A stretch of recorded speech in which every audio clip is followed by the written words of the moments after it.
劝思哲离京那会儿，你不挺有条理吗？怎么现在自己任性起来了？这么多弹劾的折子，你好歹上个自便折，不能听之任之。好了，范闲不是思哲，他知道该怎么做啊。怎么这也能数落上思哲呀？姨娘说的没错，督察院那边的弹劾确实应该有个回应。怎么回？回头就知道了。哎呦，今儿肉不少啊！是啊，香啊，真不错。多吃点，多吃点，这好吃，这不错，真好吃。是啊。大人，大人，这个肉它可不是别人孝敬的啊，这个是咱们监察院医处自己花钱买的，这名正言顺。能给您弄点？不用，大伙好好吃啊，吃饱了好当差。什么东西？这什么了不起？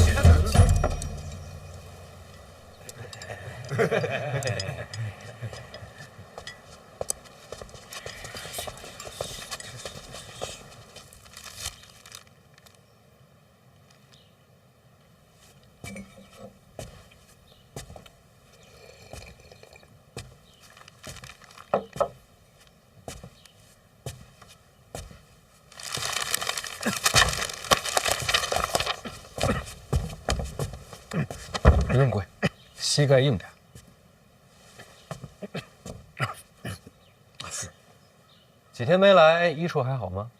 托提司大人洪福，一切正常，都是井然有序。大伙儿私下怎么说我啊？自然是对大人敬仰有加呀。真的？真的。我猜猜。刚来医处的第一天，说的冠冕堂皇，结果当天就收了戴公公3000两，说一套做一套，要钱不要脸，是这么说的吧？绝无此事啊！你就吃这个，让大人见笑了。医处今天不是炖肉吗？我就对付一口，手头有许多没做完的事情。听说医处炖肉的钱是从官账上出的，自然，大人训诫之后，谁还敢下手礼呀？那这肉钱是哪儿来的？哎，不是大人说的从账上出的吗？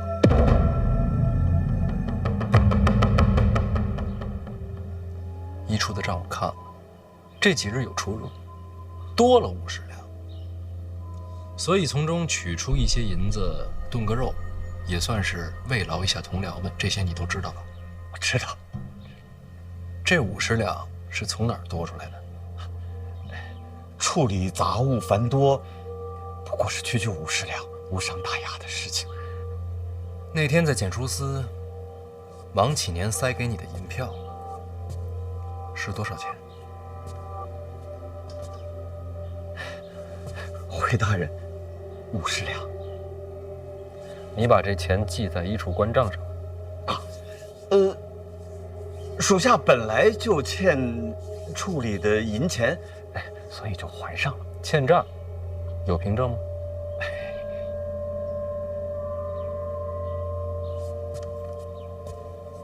这几日我看了你的文档啊，邓子越，检书司这么多年送来的云梦鱼，你是一条也没拿过。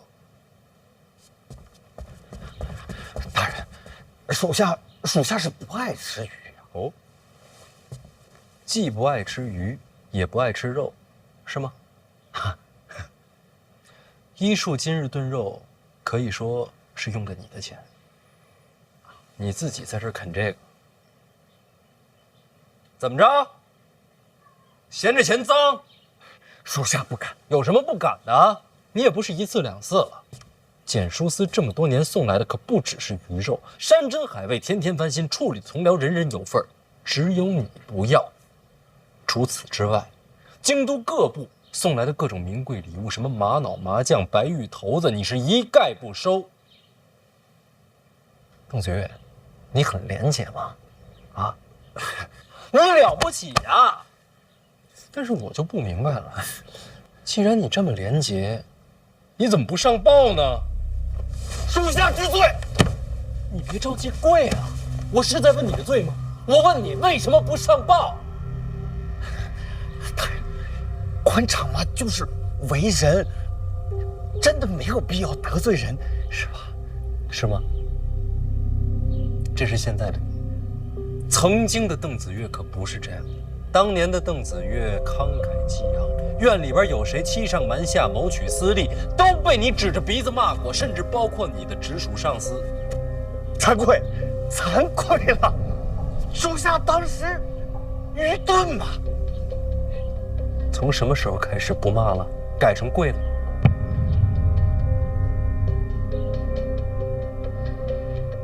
回大人，我当时不谙世事，行事张狂，属下现在懂事了。你懂什么了？属下懂得，做官不可特立独行，该当与光同尘的。与光同尘呐，那鱼你就应该拿呀！与光同尘，啊，衣服都穿不起了是吗？邓子越，定州寒门出身，曾在边军养马。当年边军有都尉假造账册，借买马料为名，骗取官银。是你，在重重包围中杀出条血路，将罪证送到监察院。院长念你孤勇刚直，特许入院。我说的没错吧？没想到大人连这都查了。你家境贫寒，年少时也曾立誓，才可以缺，志不能穷。当年在定州，一身鲜血杀进监察院大门，要求伸张国法的样子，还记得吗？回大人话，记得啊，记得。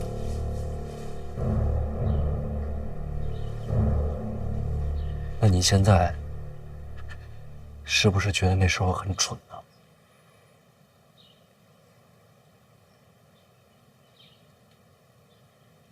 之前多补功，一血因雷霆，蠢就蠢了嘛，大人。好一个蠢就蠢！邓子越，是什么把你变成现在这样？腰也弯了，膝盖也软了。不知当年的你看到现在的邓子越，会不会大哭一场啊？大人，做官嘛，人情世故嘛，大人，是吧？我知道，曾经你有机会可以升任副主办，结果就因为仗义直言，一降再降，最后被贬成了一个毫不起眼的小主播。这么多年，所以你服软了？不，早都服了。那你软就软的彻底一点啊，邓子越！不是与光同尘吗？都已经这样，50两银子有什么可值得上报的？送到门口的礼物有什么不能拿的？既然这样，还守那点规矩干什么？你是想给自己留点脸面，还是想别人夸你有气节？我问你话呢！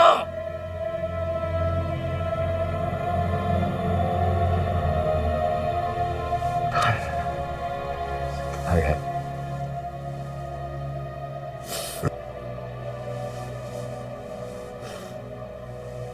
你看我这个样子，早就没气节了。我邓子越只求一个独善其身嘛。啊，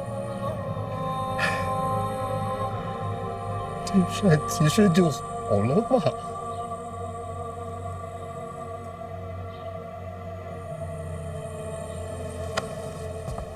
那咱俩差不多。说实话，我求的也不过是独善其身罢了。我要是看见看不惯的，我就不太想忍；跟我有仇的，我就得报。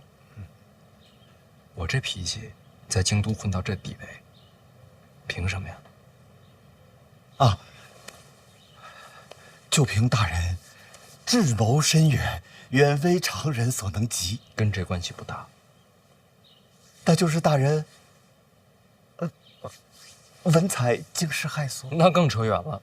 哎呦，大人，属下还真就不知道了。因为我有人罩着。我这脾气，要是没有长辈们罩着，在京都活不过3天，对吗？做好人守底线，最好先有个靠山。邓子云，你有吗？属下没有。现在你有了。从今往后，我就是你的靠山。你可以试着找一找曾经的那个自己，试着把底线往上再提一提，别怕闯红灯，我跟你斗着。我知道你现在不能全信我，不急，咱们看人不看他说什么，看他怎么做。啊，走吧，先办事儿。大人办什么事？替我写个折子，自辩者以医处的名义送上去。大人，我写不合适吧？我字不好。是。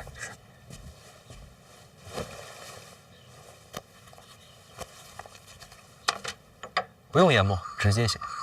啊，大人，这一点残墨只够写几个字的呀？够了。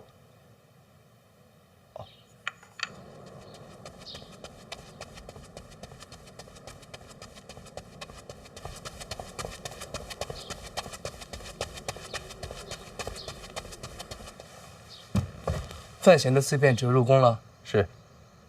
看来是撑不住了。其实已经晚了，此刻督察院那帮御史群情激愤，这自辩者写的妙笔生花也不一定能够收场。没有妙笔生花，一共才8个字。哪8个字？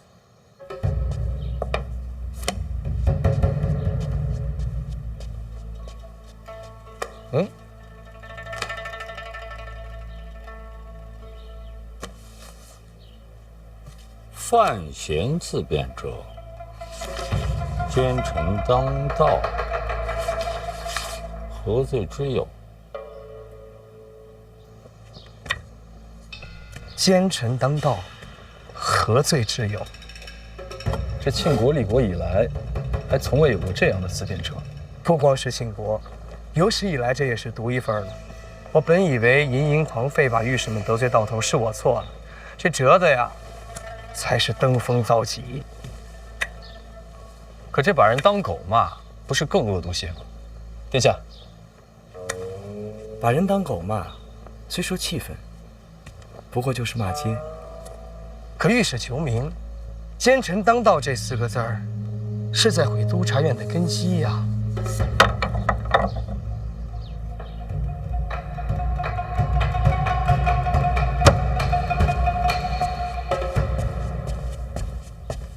今日太甚！这字写的不错，是他写的吗？应该是监察院医处代笔。我说呢，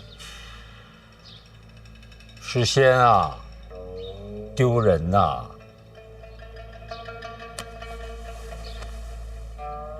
督察院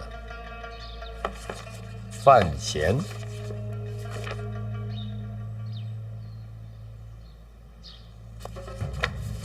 互不相让，那就殿前对质吧。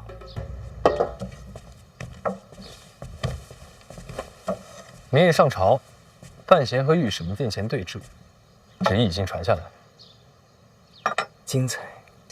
明日这热闹一定要亲自瞧。说起来，范闲入京都以来还从未上过大典，明天这是头一遭。头一遭就是决战，未来可期呀。说不定就被御史给斗倒了。难说。反正咱们安心观战，看个热闹。那是自然。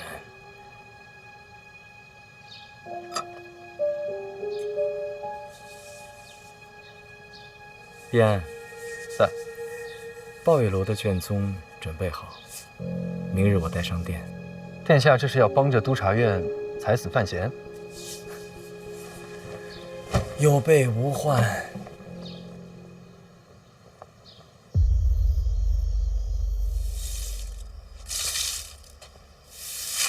这嫂子时间不短了。他是在平复心情。明天范闲好歹第一天上朝，真要闹得不可开交，老爷您照看着点儿。我管的是户部，他与督察院的纠葛，我不好介入。管他什么部呢？你们都姓范，督察院那么多人，范闲就一个，这怎么斗呀？你不明白，明天上殿我不好开口，不然的话，反而对他不利。司哲能不能回来，全靠他了。他可千万不能出事。放心吧，若真有生死之危，拼了这条老命也得护住他。你对范闲是真好，对司哲也一样。那对自己的老命也好点呗。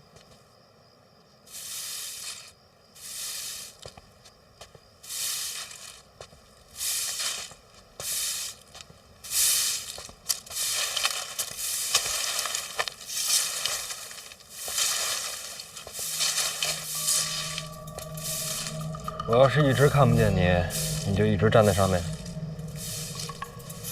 怎么不让下人入手？自己有手有脚，不麻烦别人。院长让我转告，你让严冰云查的结果已经到了院长手上，请小范大人明日安心上殿。替我谢谢小爷。小范大人，请问五主武大人回京了吗？这也是院长让你问的。我自己想问。我不知道。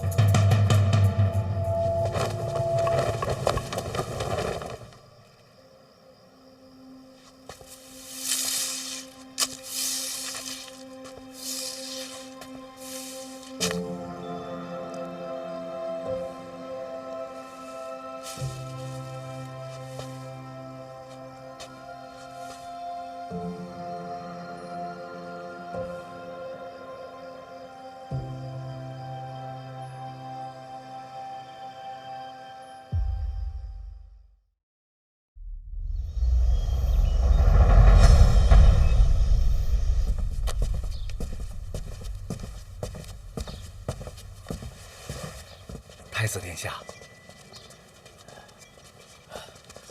太子殿下，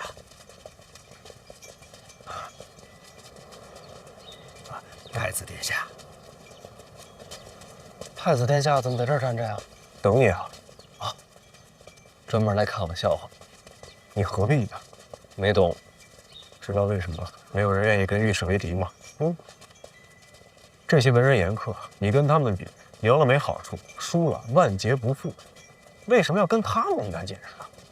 没准过一会儿我们就化敌为友了呢。那我就把脑袋拿下来给你当球体。太子不必如此客气。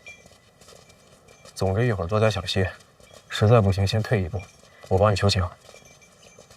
那倒不必，不过我确实有一事相求。说说。太子殿下也知道，今日是我首次上朝，对于这些什么礼仪啊、规矩啊，完全不懂，得找个人教教。哎，辛大人，正找您呢。是吗？哦，辛大人，此事必须得再跟您说说。贤兄，过来过来。哎呀，太子殿下，范大人，哎呀，你说我刚才怎么回事啊？怎么就没瞧见二位呢？你陪范闲入殿。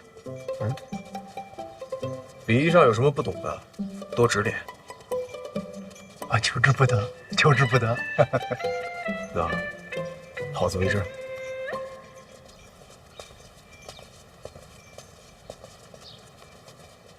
辛大人，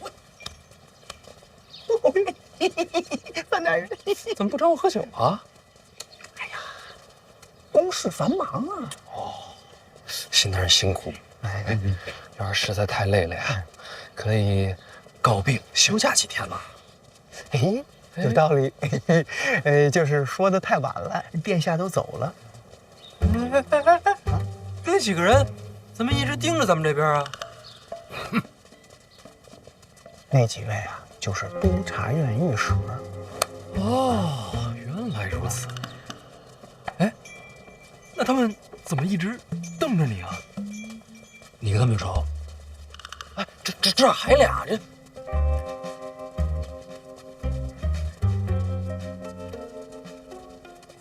关大人，问您说实话，现如今谁跟您站一块儿，谁跟他们那几位有仇，谁跟他们不共戴天？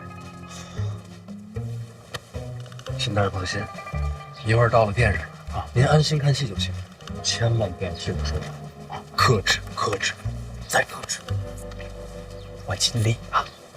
这个，范大人，我多句嘴啊。这个督察院御史啊，憋了这些天的怒气呀，要放大？什么？没事，你继续。啊，他们绝对不会善罢甘休的呀。所以呀，您啊得小心应对。巧了，什么？我也没打算善罢甘休啊。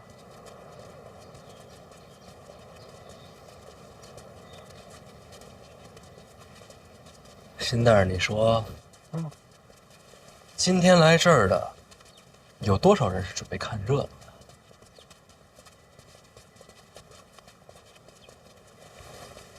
的？恐怕都是。那要是看热闹的人自己成了热闹呢？走吧，上殿。范大人，您到底要干什么呀？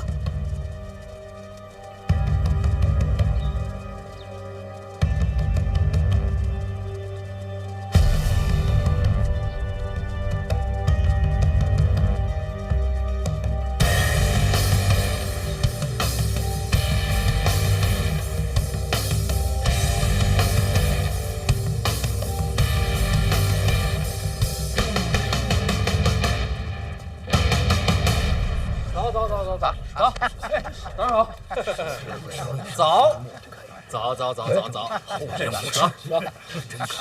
啊，各位同僚，早上好。范大人，陛下还没到呢。哎，您看没？你看这一片儿都是文官站的地方。哎，待会儿啊，您呢就站那儿去，站那儿。哎，我呢站那儿。你先过去啊。哎，这不还没来呢吗？聊会儿。聊会儿。早上吃的什么呀？啊，西市的肉饼不错。哎，我瞧着这好像也不是最大那个店吧？还需等陛下。没错。陛下呀，嫌那个正殿啊太大了，人又站不满，说话又听不清，所以上朝呢就换这儿啊。原来如此。那我先过去了。哎。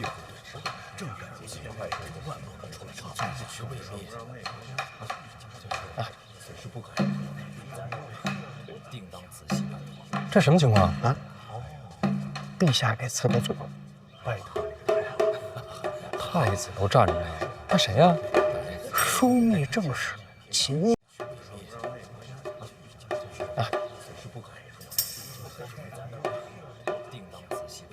这什么情况啊？陛下给赐的罪。太子都站着呢，他谁呀？枢密正使秦业秦老将军。枢密正使啊，军方第一人。可不，咱们秦国所有的兵将都归秦老将军调遣。没穿盔甲？有不少，都上朝呢嘛。哎，那另外这把空的椅子后头又是哪位啊？啊，别，不至于啊，不至于。不容易。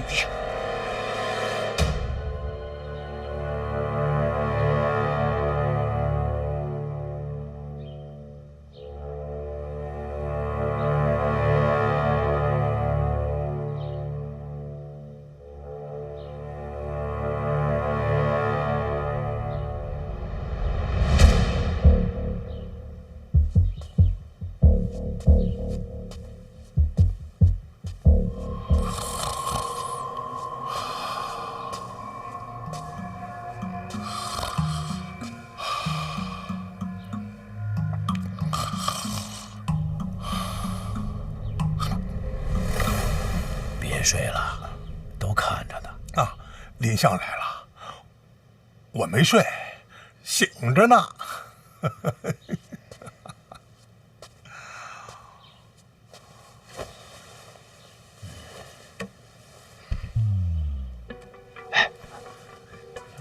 我们家世伯这么威风，百万之寿啊！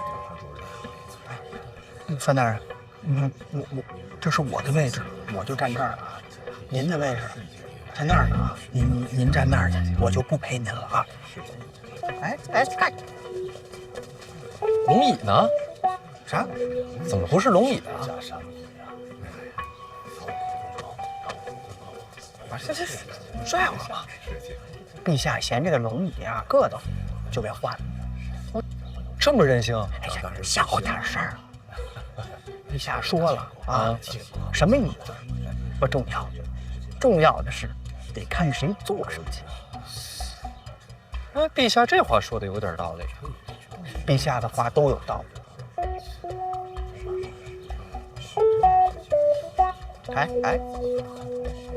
所以说起来，这殿上除了陛下以外，能坐的只有这2位。 3位，这不是2把椅子吗？确实是3位。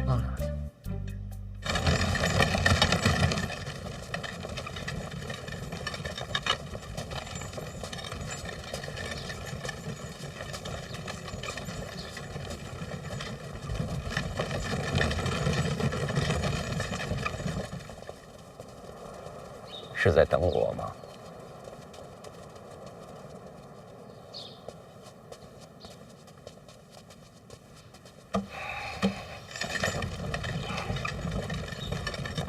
你们闹的哪一出？此话怎讲？范闲的思辨辙是不是你教他的？孩子自己的主意，你就没煽风点火？真没。你说的话一句都不能信。你也知道，待会儿殿上我的身份不好开口，可督察院那边怨气又重，你等会儿护着点儿。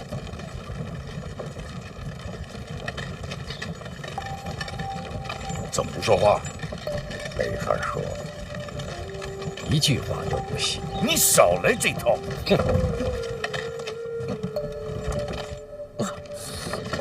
大家使劲。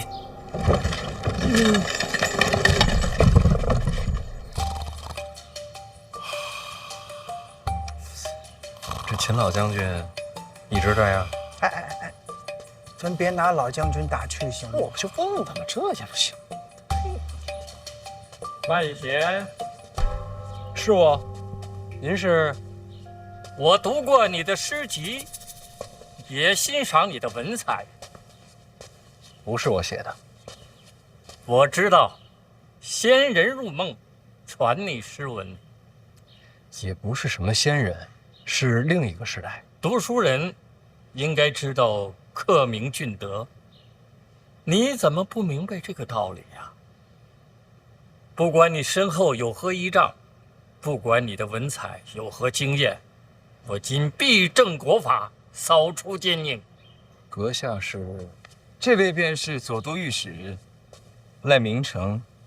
殿下，赖大人是督察院第一名士，人品学识都令人钦佩。赖大人留着点力气，太合适。殿下见笑了。孰忠孰奸，一会儿便见分晓。哎，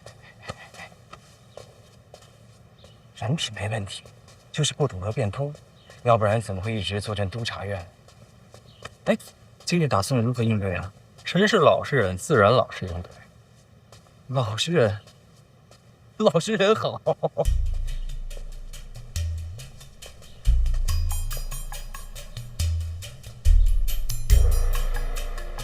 哎，拜见太子殿下。二哥，切莫客气，太客气了，容易伤了情分。殿下这话说的我心里暖洋洋的。别烫着就行。这句话又凉了，凉这么快吗？与太子共勉。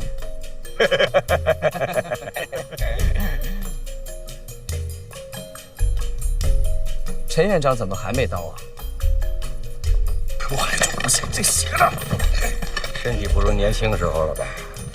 连我这半个人都推不上。你快拉倒吧！你是往里面藏什么东西了？这么沉？绝世神兵。你说的话一句都不能信。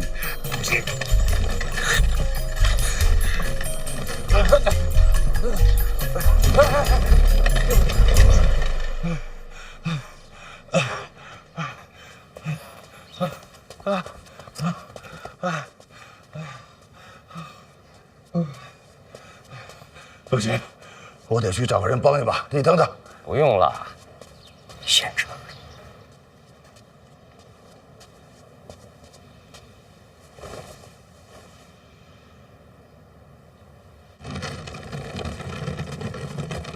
院长，殿下也来了，来吧。第一次见面，以挡我做起，怎么还翻上旧账？之前知道你胆大，没想到这么大，一个人对上整个督察院，硬气。殿下也是来看热闹的，这还用问？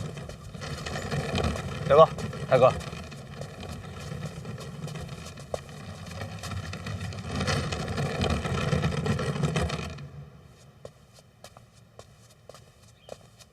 您怎么一头汗啊？待会儿可别动手。放心吧，我又不是疯子。什么情况？陛下马上就到了，麻烦点，你赶紧回到你自己的位置上去，记着千万别乱动啊！哎，这一共敲几声啊？哎，行。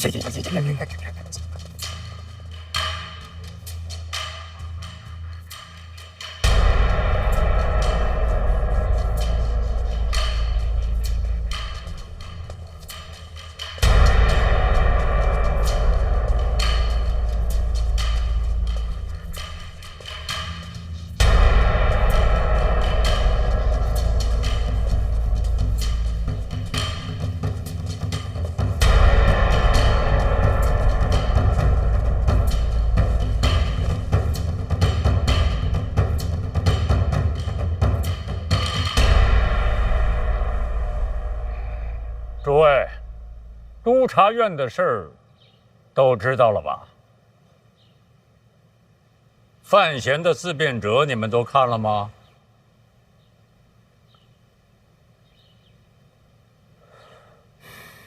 没看。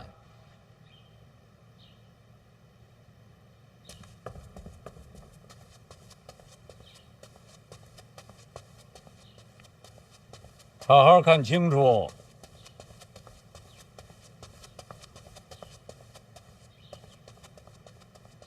都看清喽。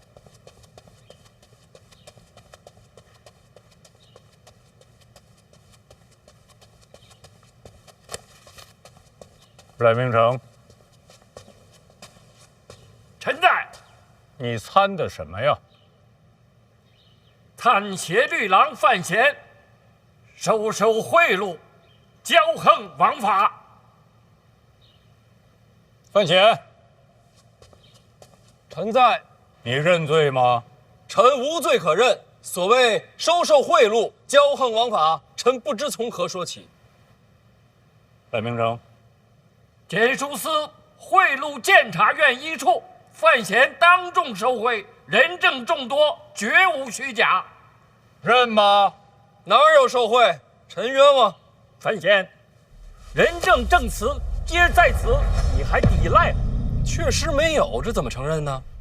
陛下，臣恳请人证。不用这么麻烦。检书司谁塞的钱呢？戴公公。传。传戴公公。传戴公公。传戴公公。陈明明，臣在。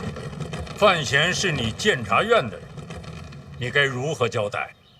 监察院也是陛下的臣子，国法当前，绝不徇私。那你看范闲像不像一个贪赃枉法之臣呢？像。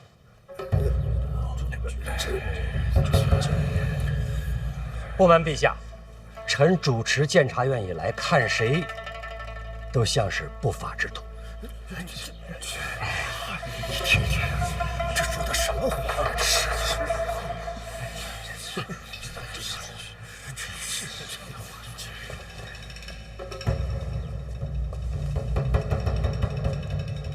看谁都像，确是如此。让朕来看看。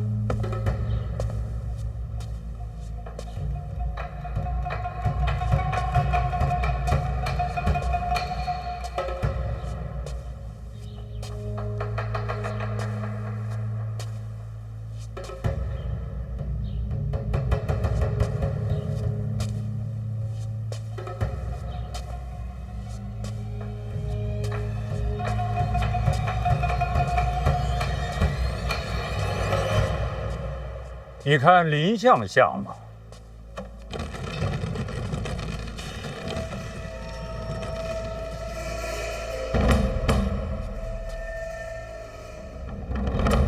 更像。林相怎么会是不法之徒啊？你这么说，陈院长，好眼光。老丫鬟话，您多担待。林相。陈院长，不过跟你开了个玩笑。臣喜欢玩笑。你们俩都跟范闲太亲近了，说话不算数。金将军，臣在。你觉得范闲像贪赃枉法之臣吗？陛下，臣只知道带兵打仗，别的一概不懂。不过，臣觉得他不像。为什么？范闲出使北齐，在北齐王城升我大庆战旗，就连我们这些当兵的看着都觉着过瘾。确实，没错，我也听说了。是。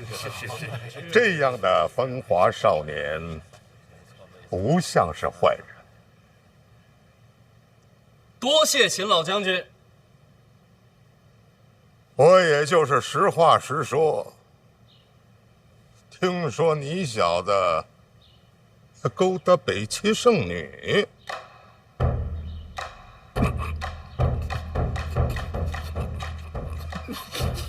长脸。秦老将军，这些可都是谣传呐！也可能有啊。师傅，真不是。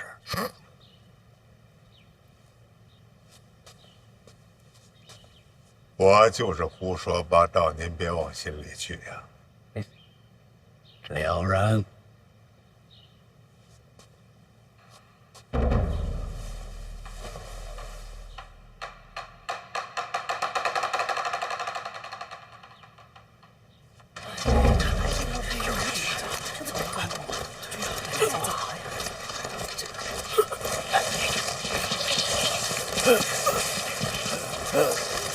我鞋掉了，让我穿上鞋再上殿吧。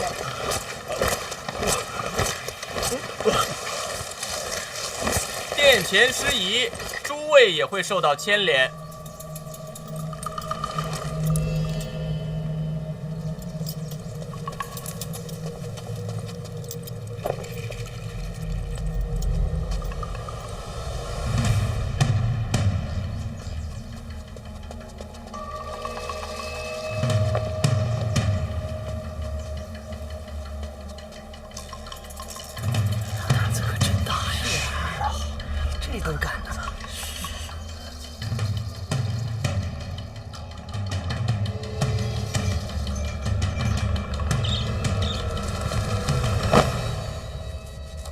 老奴拜见陛下。赖明成，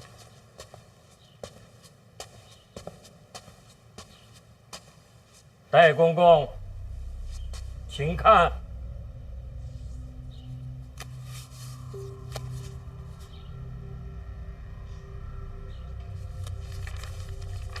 此为证词，监察院一处查封了检书司，戴公公当即赶到，塞给范闲3000两银票。戴公公，此事认吗？不是这塞银票有当众塞的吗？听着就不合情理，是吧？他封了信，封了怎么知道塞的是银票啊？范闲直接拆了，他不仅拆了，而且还报了数额。此事在场之人皆亲眼所见，收钱收到了这种地步，可见范闲的气焰何其嚣张！看我干什么呀？问你呢？回话。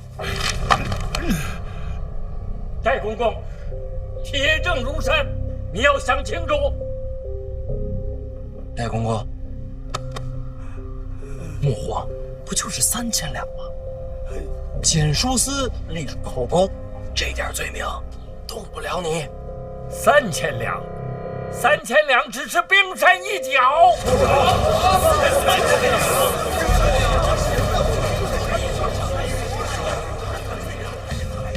陛下，我督察院近日上下进行细查，也是检书司作恶多端，轻易就查到了罪证。据查，历年来检书司压榨菜农，无所不用其极。就是这位戴公公，他在城外的私宅就不止1、2处，他还利用菜价设下圈套，好些菜农被逼至卖儿育女，甚至把自己的亲生女儿送进了青楼。如此恶行，天怒人怨，百姓私下里称检书司为血肉司。呸！赖御史倒是慷慨陈词，只是不知这罪证可否扎实啊？证据确凿，请陛下过目。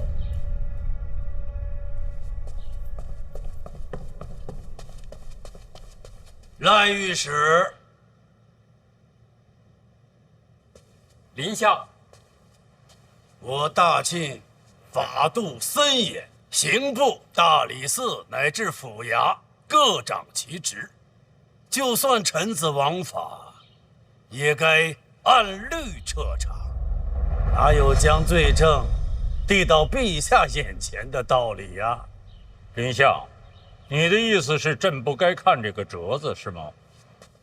陛下万圣之君，没什么看不得，只是臣领6部，有违陛下分忧之责。若烦劳陛下，长此以往，只怕6部懈怠，法令不彰。有道理，朕不该看。林相错了。第一，检书司隶属后宫，自当盛裁；第二，我督察院有弹劾百官之责，将罪证呈于陛下，不算逾越。还有第三吧？这第三，6部皆由林相辖制，检书司一案，我参了范闲。众所周知，范闲将是林相的女婿，林相理应避嫌才是。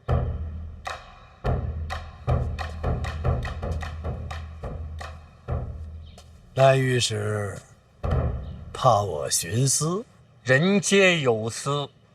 林相清正刚直，要说徇私，朕第一个不信。我是第2个。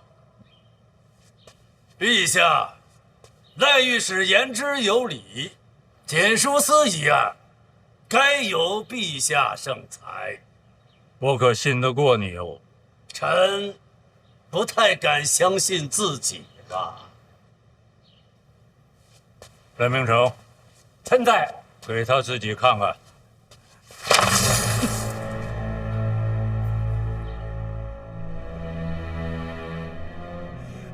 老祖有错了。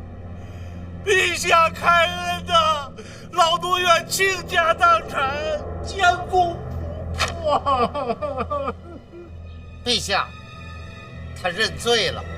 灰飞烟灭。押子敬。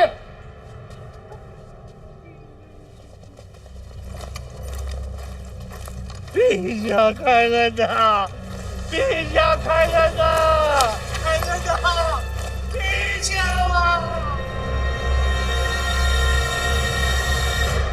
范大人，眼见如此下场，你有何感想？这个姓戴的真不是个东西。赖御史为民除害，百姓会记住你的。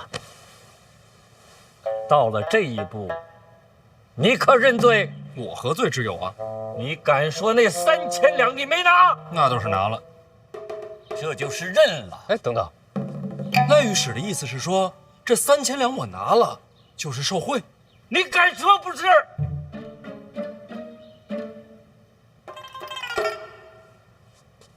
赖御史啊，你怎敢诬陷皇子啊？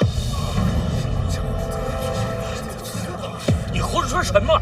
那天在检书司，我是不是当众收的银票？正是因为如此，才能把铁证坐实。那我问你，殿下是不是也在？殿下也在。殿下是在的。我若有违国法，那事情过去这么多天，殿下因何不参我？赖御史说我收受贿赂，殿下却视若无睹，岂不是殿下与我同流合污了？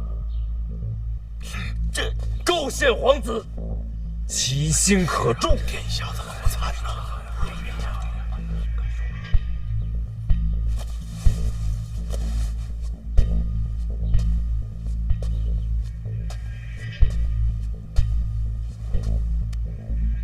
儿臣当日的确是在检书司。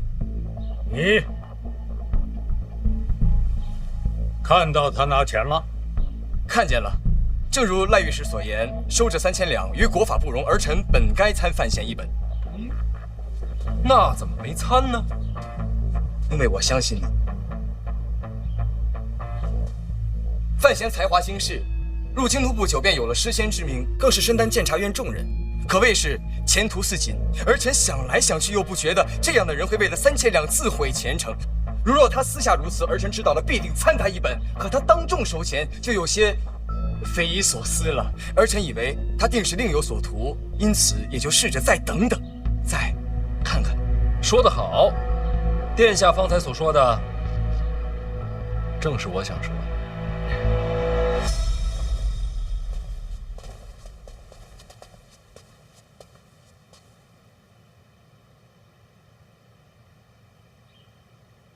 那也许你以为3000两数目太小，就铤而走险呢？荒谬！京都百姓一年存银未必能有数十两，3000两的银票对于他们来说就是无法想象的巨款。我等在朝为官，当守国法、体民情。赖御史此般言辞，真叫人心寒。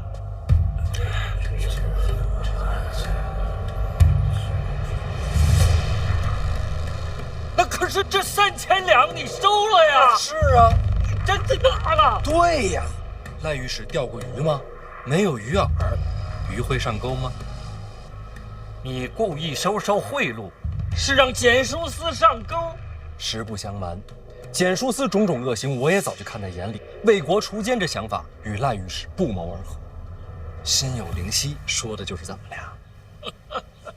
你们看，范大人真是巧舌如簧啊！事实就是如此啊。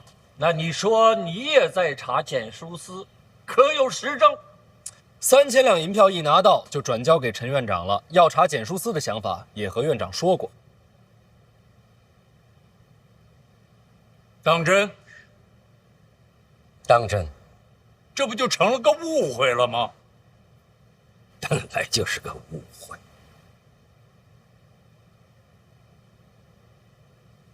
陈院长，不是不信你的话，我只是想再多问一句。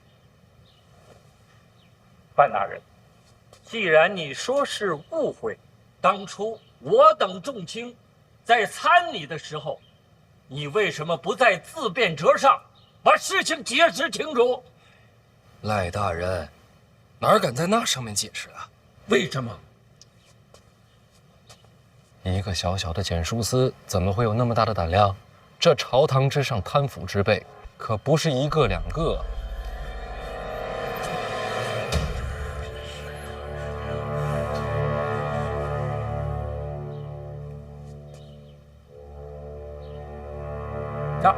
你也怀疑我们督察院？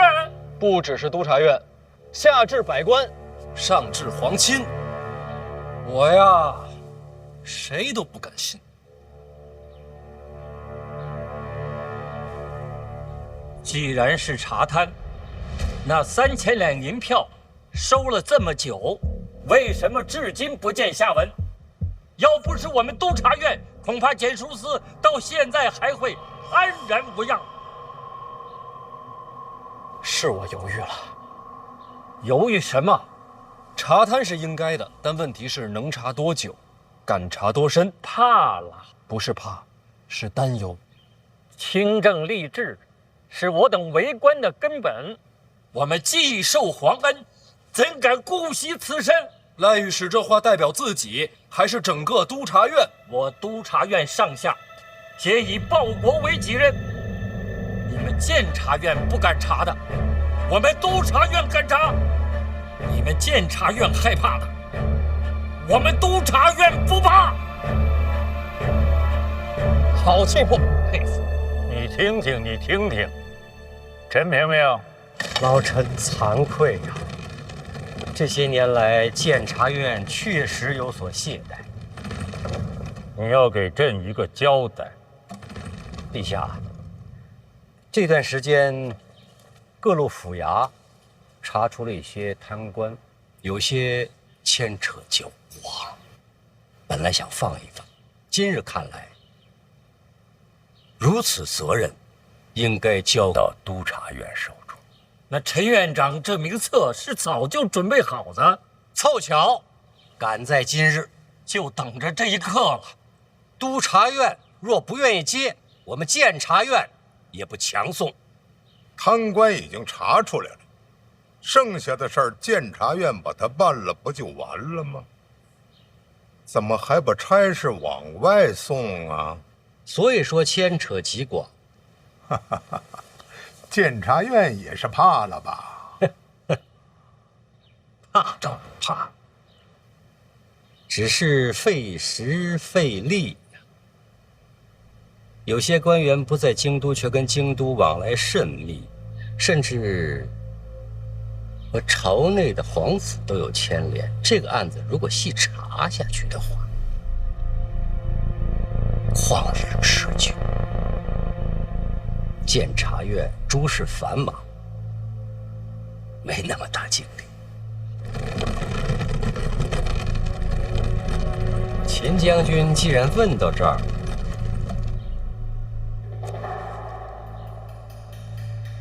是不是要看看这个？啊，别！本人不识字，也看不懂，不看。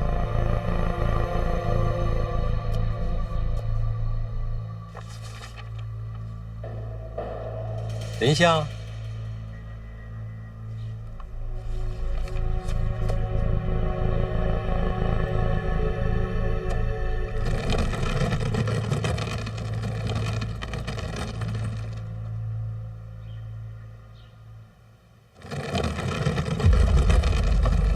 无人敢接。陛下，这名册我督察院愿接。为国解忧，岂能退缩？忠勇有加，你还是看清楚再说吧。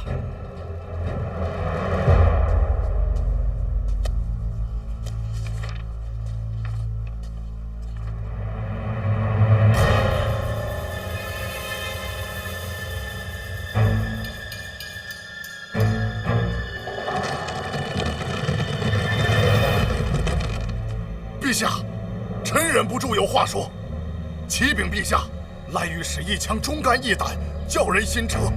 只是此事若真与皇子牵连，只怕赖御史撑不住这重担呐。有国法在，有何撑不住？查明真相，是还皇室清白。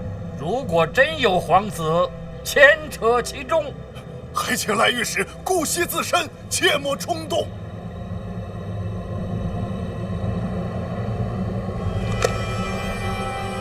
陛下，如果真有皇子牵扯其中，我督察院也要彻查到底。天降御史不畏宗亲，为我庆国铲除奸佞，清正吏治，此乃庆国之福啊！天降御史，庆国之福啊！陛下，赖御史真乃国之干臣，臣愿收回送给督察院那幅字。你想收回来就收回来吗？臣向督察院低头认错。哎，范闲，在。你的自辩者里写着现在奸臣当道，朕想问问你指的是谁呀？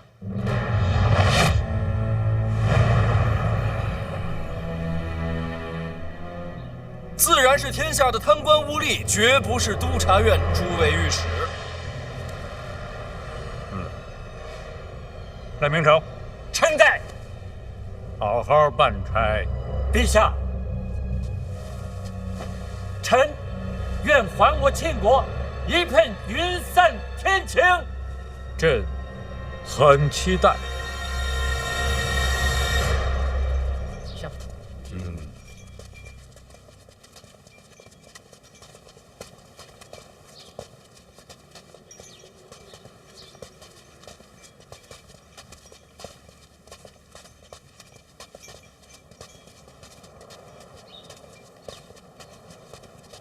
我来扶世伯，也没这么老。世伯的官威，非常人所能及啊！想借多少人？啥？想借督察院彻查老二。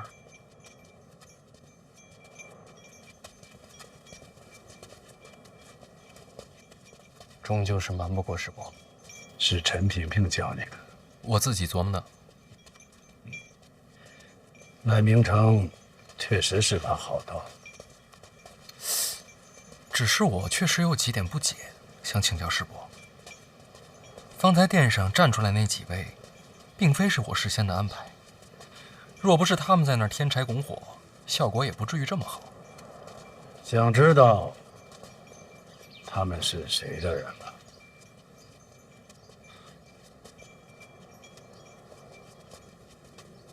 是您的安排。可是您怎么事先知道我要针对老二呢？这么多年的相位，倒也没有白做。这几位站出来，不会牵连到世伯吧？谁说那几个是我的人啊？不是。那是谁的门下？二哥，二哥走慢些。太子有何吩咐啊？今日这查查可真是热闹。二哥觉得呢？赖御史够硬气。这么多年，这督察院都可有可无的，这些御史也都憋坏了。要不然也不肯接着查贪的差事啊。不过话说回来，查贪终归是好事，只要不是私怨，就是好事。私怨从何说起？莫非今日这贪官名册，二哥猜出来都有谁了？不知道。还是应当自省其身啊！咱们做皇子的，应该注意那些走得近的官员，不能丢了皇室的颜面。你说是吧，二哥？太子这话可真讲究。我也是刚刚有感而发罢了。你看刚刚跳出来那几个说天降御史的，个个慷慨激昂，为官者态度如此鲜明，实属少见啊！这说明什么呀？查贪是民心所向，众望所归。怎么了？佩服。何以见得？对着厨子摔板，太子这手段犀利。什么厨子？太子教诲，臣定当谨记，一刻也不敢忘。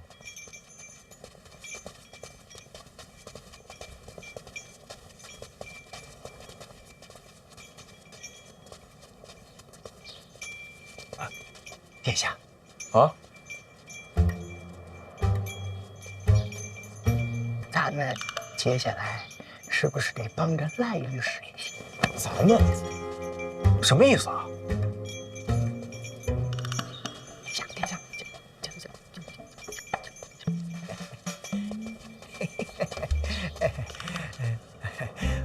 我等隶属太子麾下，自当尽心竭力。等等，督察院那几个一根筋非要自己办案，咱们看戏不就好了吗？为何要亲自下场啊？看什么？那几位，不是殿下您的意思吗？不是，你说哪几位啊？煽风点火啊，夸天降御史那几位啊？怎么就我的意思了呢？他们不都是太子门下吗？不是，什么叫我门下呀？一直都是啊。那我怎么不知道呢？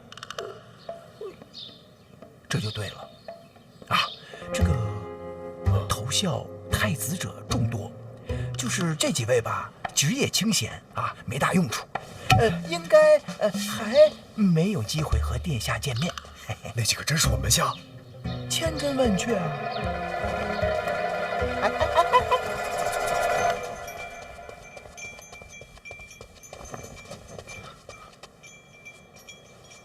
他们为何跳出来？不是您安排的吗？我安排个鬼呀！他们为什么在那个时候跳出来啊？怪不得又是厨子又是犯人啊！厨子？什么厨子？简书司的。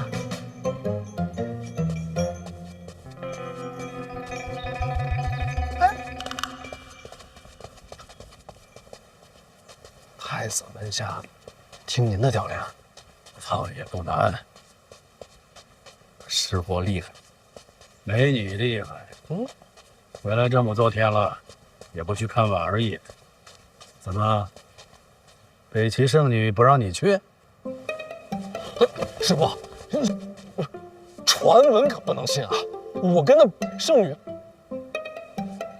我跟婉儿，我的为人您是清楚的。别跟我说，跟婉儿解释去。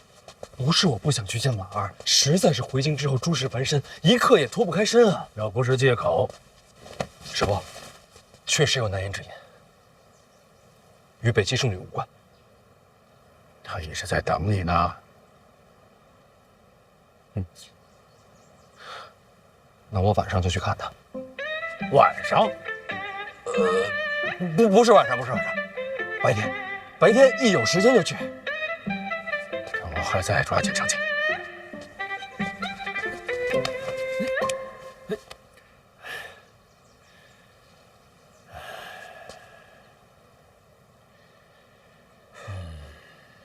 吓我一跳，您这身子骨可比我硬朗。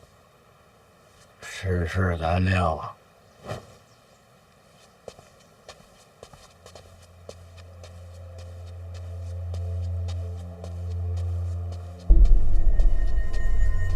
范闲这么能折腾，是不是你教的？不是，是他自己琢磨的。论他的年纪这般年轻，能有这心思也不错。自从范闲进入京都，没让人失望。你的腿没事吧？站久了腿酸，没事。没关系，以后在殿上专门给你设个座。千万别，臣受不住。范闲进范家祠堂啊，不进也好，就他的性子，先别拜了。进不进祠堂也不要紧，还是姓范。至于闯祸嘛，臣多教他。真惹了事儿，臣给他担着。陛下，你看他就是这个脾气，也就是陛下能体谅的。